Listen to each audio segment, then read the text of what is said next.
तो जब अनपढ़ आदमी प्रधानमंत्री हो सकता है तो अनपढ़ आदमी कुछ भी हो सकता है। यानी अनपढ़ होना भी गौरव की बात है कि हमारे देश में एक ऐसी शिक्षा मंत्री भी हुई जो भागनी फेल थी। तो अगले 20 सालों बाद हिंदी में, हिस्ट्री में, फिलॉसफी में नए मुद्दों पर बातचीत नहीं होगी। सरकार चाहती है कि लोग पढ़ें, क्योंकि लोग पढ़ेंगे तो जो भी एसओजी ने बोला तो उतना ही दावा करेंगे, उतना ही रोजगार का अकाल दिखेगा। तो अगर अनपढ़ बेरोजगार रहेंगे तो शायद उनको बहलाना फुसलाना उतना सरल है।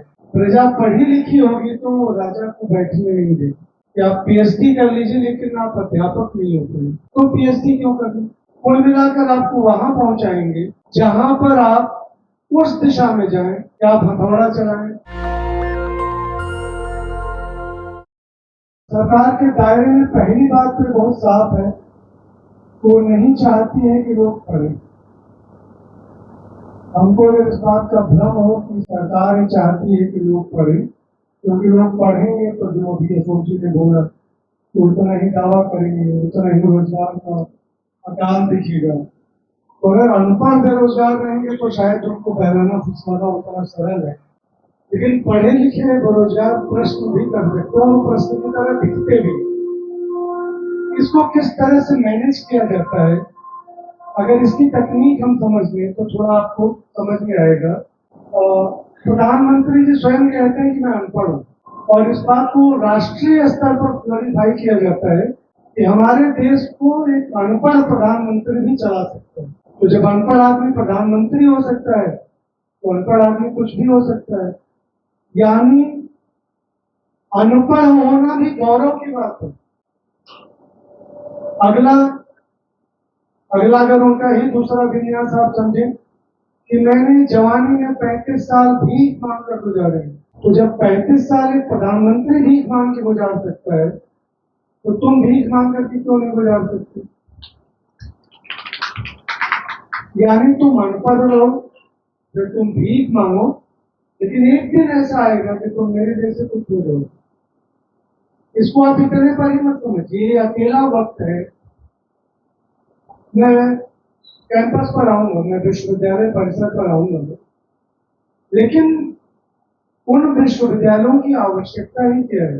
अगर मैं कहूं मैं देश का प्रधानमंत्री हूं और मैं भाषण दूं कि सिकंदर पटना तक चला है और उसने पटना को जीत लिया, अगर आप पढ़े लिखे होंगे तो प्रश्न करेंगे कि नहीं भाई, सिकंदर पटना तो नहीं आया था, तो पोरस वाले युद्ध के बाद स्थिति नहीं रह गई थी, वो लौट गए और वापसी में जाते समय दिवंगत भी हो गए। अगर प्रधानमंत्री कहते हैं कि गुरु गोरखनाथ, गुरु नानक और गुरु कबीर ये मगहर में बैठ करके शास्त्रार्थ करते थे, ज्ञान चर्चा करते थे, आप पढ़े होंगे तो प्रश्न करेंगे कि इनमें कम से कम 300 सालों का अंतर है। तो 300 सालों का जो अंतर है वो फिर एक साथ कैसे बैठ रहे हैं। कोई जादू है या कोई माया है या एक शब्द है इंद्रजाल। तो वह क्या है जो गुरु गोरखनाथ को जो 11वीं शताब्दी में है, कबीरदास जो 13वीं 14वीं शताब्दी में है, गुरु नानक जो आगे वाले जनरेशन में आते हैं, आगे पीछे लोग, लेकिन 250 से 300 वर्षों का। तो पहले तो आप पढ़ो, अगर आप पढ़ोगे तो आप मुझे पकड़ोगे। तो अगर मूर्खों की पीढ़ी तैयार हो जाती तो बुरा क्या है। और भक्ति के लिए पढ़ा होना जरूरी नहीं है, श्रद्धा जरूरी है। और भक्ति का कोई विश्वविद्यालय नहीं है। वो घर घर बच्चा पैदा होगा वही भक्त होगा। वो घर ही में रह जाए, खेत में रह जाए, गुरु जी से ज्ञान लेने की जरूरत ना पड़े, कंठी ले ले और उनके पक्ष का नारा लगाए, वो जहां कहे वहां वो पत्थर चलाए, तो बेहतर है कि पढ़े नहीं। आप लोगों को जानकर आश्चर्य होगा कि हमारे देश में एक ऐसी शिक्षा मंत्री भी हुई जो भागनी फेल थी, और उन्हें ऑटोनॉमस इंस्टीट्यूट में और रेगुलर इंस्टीट्यूट में फर्क नहीं पता।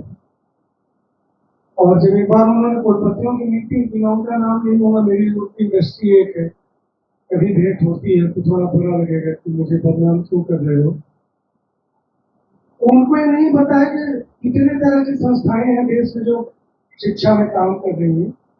कुलपतियों के सम्मेलन में कुलपतियों ने बोला कि आगे हम इनसे मिलेंगे, क्योंकि वो कुछ भी नहीं थे और कुछ दिनों बाद वो शिक्षा मंत्री रही हुई। लेकिन ये बात कही जा सकती है कि हमारे लिए शिक्षा की आवश्यकता नहीं है, हम किसी को भी कुछ भी बना सकते हैं। जिस पद पर राधा कृष्णन बैठते थे, जो भारत के एक बहुत ही योग्य दार्शनिक थे, जिनके नाम पर आप शिक्षक दिवस मनाते हैं, जिनके जन्मदिन पे, उन्हीं के चेयर पे आप एक ऐसे व्यक्ति को बैठाते हैं जो 12वीं फेल है और वो नहीं जानता या जानती कि शिक्षा की क्या स्थिति रही थी। कुल मिलाकर इस बात को क्लोरीफाई करना है कि भाई मैं जैसा हूं, जैसा राजा है प्रजा वैसी चाहिए। प्रजा पढ़ी लिखी होगी तो वो राजा को बैठने नहीं देगी। अब मैं आता हूं कैंपस की स्थितियों पर। पिछले दिनों मेरी एक किताब आई है, अयोध्या में काल पुरुष, ये कविताओं की किताब है। मैं इलाहाबाद और कई जगहों पर गया। एक इंस्टीट्यूट जिसमें मेरा बहुत अच्छा आना जाना था, वहां के लोगों ने तय किया कि मेरी उस किताब पर बातचीत हो। जो वातावरण है वो ऐसा है कि मेरे नाम का न्योता तो छपा, किताब पर बात होनी थी, उस पर लिखा गया उनकी नई किताब पर बातचीत हो। जो निमंत्रण छपा उस पर किताब का नाम इसलिए बोल कर दिया गया, वो न्योता कुलपति के पास जाना था और उस पर उनका भी नाम होना था। तो बोधिसत्व की नई किताब पर बातचीत होगी। बोधिसत्व की नई किताब अयोध्या में कालपुरुष पर बातचीत नहीं हुई। और मुझे वहां जुड़े हुए कुछ लोगों ने कहा भी कि भाई थोड़ा उस वाली कविता को मिलती है। अभी आप कह रहे हैं कि शिक्षा का लोकतंत्र क्या है? शिक्षा का लोकतंत्र ये है, मैंने यहाँ आने के पहले 6 से 7 विश्वविद्यालयों के हिंदी विभाग और हिस्ट्री विभाग के प्रोफेसरों से मैंने बात की। मैं बहुत दिनों से शिक्षा के दायरे में हूँ नहीं, मैं सिनेमा और टेलीविजन में काम करता हूँ। तो अशोक भाई, इतना दुखद नतीजा उन लोगों ने बताया कि वे विषय जो ज्ञान के विषय हो सकते हैं उसमें विद्यार्थी नहीं। आप ध्यान दीजिएगा, तकनीकी जो है इंजीनियरिंग को पढ़ाओ, हिंदी नहीं पढ़ाओ, फिलॉसफी यानी दर्शन शास्त्र नहीं पढ़ाओ, पॉलिटिकल साइंस नहीं पढ़ाओ, हिस्ट्री नहीं पढ़ाओ, ये विषय क्यों नहीं पढ़ाओ? शिक्षा शास्त्र नहीं पढ़ाओ, जो भी ज्ञान के माध्यम रहे हैं, आप साइंटिस्ट बनवा लो, इंजीनियर बनवा लो, बाकी चीजें और बनवा लो। क्यों? क्योंकि अगर आप हिंदी पढ़ेंगे तो कभी न कभी आप कबीर को पढ़ेंगे। आप हिंदी पढ़ेंगे तो कभी न कभी गुरु गोरखनाथ को पढ़ेंगे। आप तुलसी को भी पढ़ेंगे, रहीम को भी पढ़ेंगे, रसखान को भी पढ़ेंगे और न चाहते हुए उन बहुत सारी परंपराओं को पढ़ेंगे जो ये कहते हैं कि अल्लाह और ईश्वर मंदिरों और मस्जिदों में नहीं रहते। जो आपको सोचना सिखाते हैं वो साहित्यकार और कवि भी होते हैं। वो बोलते हैं काकर पात्र जोड़ के मस्जिद नहीं बनाए, ताचल मोड़ला बात दे क्या बहरा हुआ खुदाए, या हरी मोरे पीऊ में हरी की बहुरिया, क्या करोगे जानते? 2-3 नारे हैं, तुम्हारा दुश्मन तुम्हारे सामने है, तुम्हारा लक्ष्य साफ है, लगे रहो।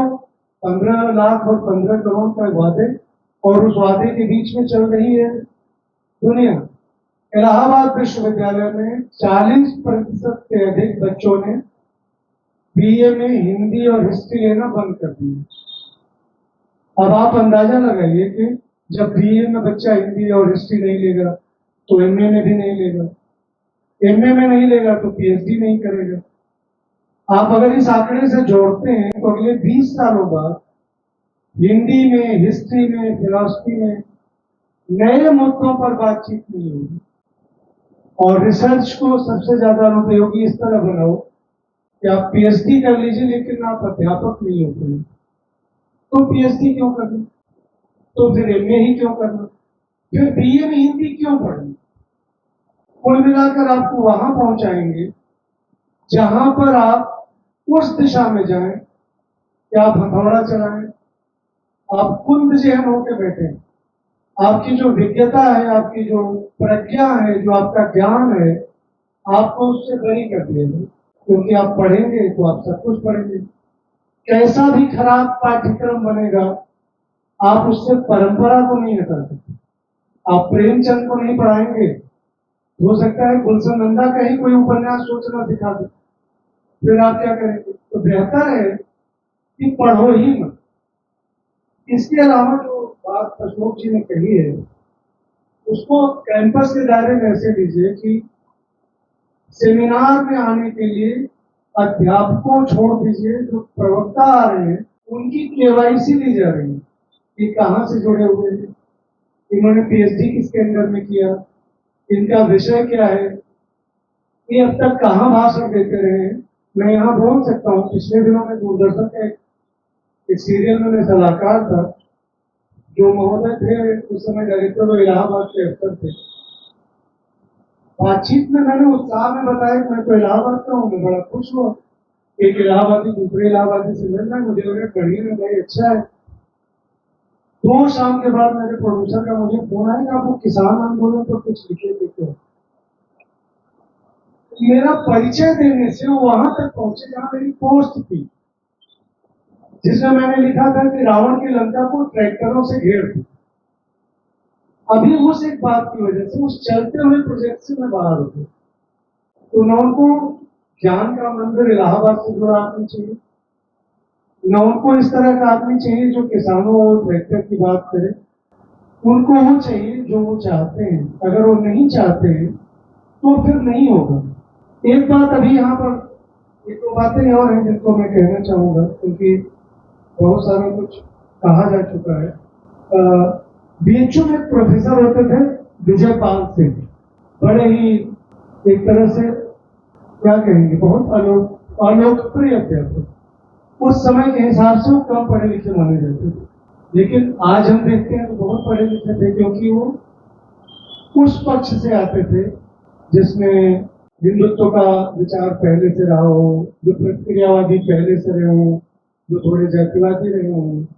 लेकिन विद्वता आज जाके सिद्ध हुई कि वो विद्वान थे, लेकिन वो समय लगता था वो विद्वान नहीं थे। जैसे बहुत सारे भक्त कवियों में सभी रहीम और तुलसी और रसखान की तरह ही मान्य नहीं है। कुछ ऐसे भी हैं जिन्होंने 4-6 ही पद लिखे, जैसे कुंभनदास, जिन्होंने लिखा संतन को कहां सीकरी सो काम। तो अगर हम कहें तो विजय पाल जी वो कुंभनदास की तरह के अध्यापक हुए रहे होंगे। लोकतंत्र का कैसा वातावरण था, उनके और विश्वविद्यालय के कुलपति के बीच में वाद विवाद हुआ। दोनों जन मंच पे थे और कुलपति ने उनका नाम विजय लाल सिंह बोला, विजय पाल सिंह की जगह। सबने सुना और चुप रहे। अभी कुलपति ही बोल रहा है ऐसा, तो क्या किया जाए? वो अपने एचओडी का नाम है, मेरा डिपार्टमेंट का नाम नहीं जानता। विजय पाल जी की बारी है, विजय पाल सिंह जी गए और उन्होंने कुलपति का नाम पंजाब सिंह था, उसका नाम उन्होंने जापान सिंह दिया। तो एकदम हाल में सन्नाटा, ये क्या है भाई, आप अपने कुलपति का नाम नहीं जानते? कुलपति ने भी नाम तो किया, उन्होंने कहा आप भी तो एचओडी का नाम नहीं जानते, मुझे आपने हेड बनाया है और आप मेरा नाम नहीं जानते। और उन्होंने ये बात स्वीकार की कि उनसे गलती हुई है। उन्होंने माइक लेके बोला कि मुझे मेरी गलतियों के लिए क्षमा कर दिया जाए, मुझसे गलती हो गई। आज का कुलपति ये बदतमीजी भी करेगा और अगर एचओडी उसको रिप्लाई कर दे तो 4 महीने बाद या 6 महीने बाद उसके सारे ग्रांट को रोकते, किसी भी तरह से रोकते। रही बात शिक्षा में, 1-2 चीजें मैं बता दूं। 25 के बीच में जब मैं सर्वे कर रहा था, तो मित्र का नाम नहीं लूंगा, इलाहाबाद विश्वविद्यालय में और बहुत सारे विश्वविद्यालयों में 40 लाख रुपए प्रवक्ता पद के लिए जमा करेंगे। डीयू में यही हो रहा है। अभी अहमदाबाद की एक रिपोर्ट आई है जिसमें 90 करोड़ में 30 अध्यापक अपॉइंट हुए। अरे 9 करोड़ में 30 अध्यापक अपॉइंट हुए, हर एक पे शायद 30-30 लाख रुपया ऐसा था कुछ पे। आंकड़े आप लोग जोड़ लीजिएगा, सांख्यिकी मेरी बहुत खराब है, तो जी तो 30 लाख हुआ। तो 30 लाख रुपया पर अध्यापक के पहले तय हो गए कि आप ये जमा करेंगे तो हम आपको अपॉइंटमेंट लेटर देंगे। और ये ओपन है, आप गूगल कर लीजिए, खबरें छपी हुई है और आप इसको रोक पाने में अक्षम है। और मैं दुख के साथ कहना चाहूंगा, नमक का दरोगा कहानी जहां पर खड़ी थी, हमारे देश की प्रशासनिक व्यवस्था वहीं पर खड़ी है कि वेतन जो है पूर्णिमा का चांद है, घूस और ऊपरी कमाई जो है बहती हुई नदी है। आज 40 लाख दे करके भी लोग अध्यापक हो रहे हैं। अब वो क्या पढ़ाएंगे, अध्यापन में कितना मन रहेगा, कितना क्या रहेगा, कितना पैसा वो दहेज से वसूलेगा, कितना पैसा दूसरे तरह से लेगा। हमारी बंबई में कुछ अध्यापक ऐसे हैं जो गाड़ियां चलवाते हैं, उनके टेम्पो हैं, वो विभाग से निकल के सीधे ऑटो पे जाते हैं और वहां पैसा कलेक्ट करते हैं, फिर मीरा रोड भाईंदर जहां भी रहते हैं वहां जाते हैं।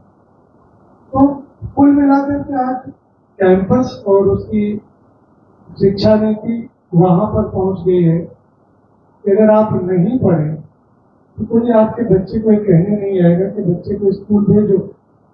मैं जो आपके सामने बैठा हूं, मैं स्कूल नहीं जाना चाहता था बचपन में, तो मेरे एक अध्यापक थे कल्लर पाठक। वो मेरे घर आते थे, मुझे खटिया के नीचे से निकाल कंधे पर बैठाते थे और स्कूल ले जाते थे और आगे बैठाते थे, मैं पीछे से भाग के घर जा सकता हूँ। और इतना ही नहीं, और दिन में मेरे लिए उस जमाने एम्प्रो एक्स नाम का कोई बिस्किट ले आते थे कि तुम्हें मैं छुट्टी होगी तो 2 बिस्किट दूंगी। और इस तरह करीब 1-2 साल में मेरी ये आदत पड़ी कि स्कूल जाना ठीक है। आज अगर आप बड़ी फीस नहीं दे रहे हो तो क्या आपके यहाँ कोई आया आदमी जो कहे कि बच्चे को पढ़ने भी दे, और पड़ोसी भी नहीं पूछते कि भाई आपका बच्चा क्यों नहीं पढ़ रहा है। तो समाज वहां पर पहुंचा हुआ है। अभी सुधार कैसे होगा, बदलाव कैसे होगा, और क्या कुछ लोगों की जिम्मेदारी है, क्या सतीश जी की जिम्मेदारी है इस पर चर्चा करना है, क्या अशोक कुमार पांडे और मेरी जिम्मेदारी है फिर इस पर सोचें, क्या ये पूरा। तो मैं तो घर में बैठ के वीडियो देख रहा हूँ, तो मुझे तो कोई दिक्कत है नहीं। ये उसी तरह की बात है कि इस यात्रा में आप नहीं है। मैं कहना चाहूंगा कि ये अकेले की बात नहीं है। और दूसरा ये, अगर झूठ बिक रहा है, झूठ बोलना पाप नहीं है। मुझे याद आता है, मैंने महाभारत पर काफी काम किया है। एक ऐसा स्थान आता है जहां पर युधिष्ठिर को झूठ बोलना पड़ता है कि अश्वत्थामा मारा गया। उसके पहले, युधिष्ठिर के बोलने के पहले, कृष्ण ने वो झूठ बोलने के लिए 3 लोगों को पकड़ा। अगर आप पूरा अध्याय देखेंगे तो उन्होंने भीम को पकड़ा, उसने बोला मैं नहीं बोलता। अर्जुन के लिए कृष्ण ने कहा कि तुम बोल दो, तो भीम ने बोला कि तो सपने में भी झूठ नहीं बोलते। उसके बाद युधिष्ठिर से उन्होंने बोला भाई जीतना है कि नहीं जीतना, तुम इतना तो कहो, बाकी देखेंगे। जिस वक्त सपने में भी झूठ बोलना अपराध माना जाता था, अधर्म माना जाता था, उस मुल्क में, उस देश में नेता 56 या 65 इंच की छातियां लेके झूठ बोले। आप छाती पीट लो, छाती कूट लो, मर जाओ, जो करना हो आपको कर लो। और जब राजा झूठ बोलता है तो प्रजा उस झूठ में भागीदार होती है। पुरानी एक कहावत है कि अगर राजा पाप करता है तो उसका एक अंश जो है तो प्रजा के हिस्से आता है, प्रजा अगर चुप है। इसीलिए एक शब्द है धिक्कार और एक शब्द है थूकना। ये स्मृतियों के शब्द है, दंड विधान के शब्द है। क्या मैं तुझ पर थूकता हूं, ये पाप से मोक्ष के लिए था, ये इसलिए नहीं था मेरे जाने को मैंने थूक दिया उसको। ये विधान का शब्द है। अगर जनता झूठे राजा पर नहीं झूकेगी तो कटरी भी जाएगी, पढ़ाई भी जाएगी, परिवार भी जाएगा और आपकी परिस्थितियां और खराब होंगी। आप शायद कल को इस तरह के विषयों पर वार्ता भी नहीं कर पाए, क्योंकि इस वार्ता की भी क्या आवश्यकता अगर दुविधा ही नहीं है, अगर आपके मन में प्रश्न ही नहीं है, इतनी परिचर्चा ही क्यों कर रहे हो, कोई और काम करो। इसी तरह की कुछ बातें मुझे लगता है कि अशोक जी ने विश्वविद्यालयों के बजट और उनकी कटौतियों और उन सबसे बातें कह दी हैं। इसमें इतना ही कहना चाहूंगा कि यूजीसी ने पूरी शिक्षा व्यवस्था का 60% बजट देश भर के शिक्षण संस्थाओं का काट दिया है। एक दूसरा, ये कि जिस गुजरात मॉडल को देश भर में लागू किया जा रहा है, उनके यहाँ पिछले 15 सालों से हिंदी अध्यापकों की भर्ती बंद है, क्योंकि उनका कहना है कि गुजरात में हिंदी अध्यापक नहीं चाहिए और प्राइमरी स्तर से हिंदी की पढ़ाई बंद कर दी उन्होंने पिछले 10 वर्ष। आप लोग इसको पता कर लीजिए, मैं पूरे यहाँ भूल रहा हूँ या बल्कि और समय हो गया। उन्होंने अभी जो सेंट्रल के आराम बड़ी चीज है वो घर पे सुनी, एक ये है और एक ये है कि सुखिया सब संसार है, खावे और सोए, दुखिया दास कबीर है, जागे और रोए। बड़ा खुला है, आप जिधर जाना चाहें जा सकते हैं। आप बेटिकट मुंबई तक जा सकते हैं और टिकट नहीं हो सकता है पटना तक देश की स्थिति में। नेशनल दस्तक की आपसे गुजारिश है कि अगर इसको बचाना चाहते हैं तो नेशनल दस्तक को सब्सक्राइब करने के लिए रेड कलर के सब्सक्राइब बटन को दबाएं, फिर बेल आइकन की घंटी दबाएं। नेशनल दस्तक को बचाने के लिए बहुत जरूरी है कि हर खबर को शेयर करें, लाइक करें, कमेंट जरूर करें।